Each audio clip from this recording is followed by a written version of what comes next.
6 na buwan nang nagdadialysis ang 41 anyos sa si Jennifer na may stage 5 chronic kidney disease. Dagdag pang pasakit sa kanya ang kawalan ng trabaho. Talaga nga nag-stop ko na nga hangkap-hangak ka nga agtatrabaho. Isong kasi awan hanak agtatrabaho no ada kay balay ada lang ijay adati small nga store. Di lang tipagkupa ako. Kada linggo, 2 beses siyang lumuluwas mula Itogon makapagpa-dialysis lang sa bayan ng La Trinidad. Mahirap po talagang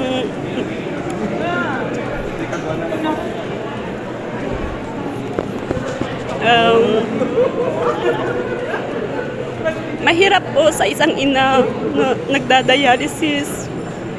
Lalong-lalo na pag nag-aaral yung mga anak. Sabi nila, Mami, kailangan namin ng ganito.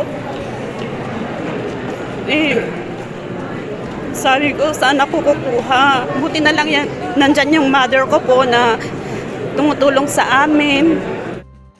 Isa lang si Jennifer sa higit 100 dialysis patient sa Itogon, Benguet na ganito ang pinagdadaan ng kalbaryo. Kaya malaking tulong sa kanila ang bagong dialysis center sa Barangay Ukab na itinayo ng pamahalaang bayan ng Itogon. Dakil nga yaman mi titutugon tan binindisyonan na po Diyos ta dagita nga donation han mi nga daw-dawatan isudat in masidag kada kami di nakita da support tayo kada mo iti programa da isuda pi man tinagkuha kanya.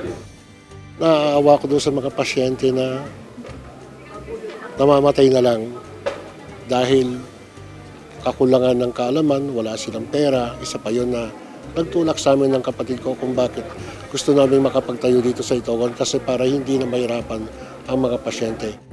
Ang nasabing proyekto ay nagkakahalaga ng 5 milyong piso at naglalaman ito ng 12 dialysis treatment machine na kayang mag-akomoda ng 36 na pasyente sa 3 cycle kada araw at 1 ambulansya. Ngayon, kami naman ang trabaho namin, makikipagtulungan kami. Unang-una, yung PhilHealth para may process na mas mabilis. Pangalawa, yung pondo na meron tayo sa DSWD at sa MAIP, maipag-partnership rin po dito para kahit paano mababawasan yung babayaran ng mga magpapadialysis.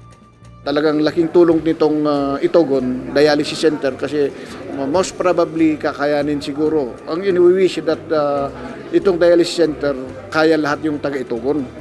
Yung mga dialysis Itogon, hopefully makaya na dito yung dialysis center. Sa ngayon, inaasikaso na ng pamahalaang bayan sa tulong ng Modern Healthcare Management Company ang papeles sa PhilHealth upang mabawasan o di kaya malibre ang dialysis treatment ng mga pasyente.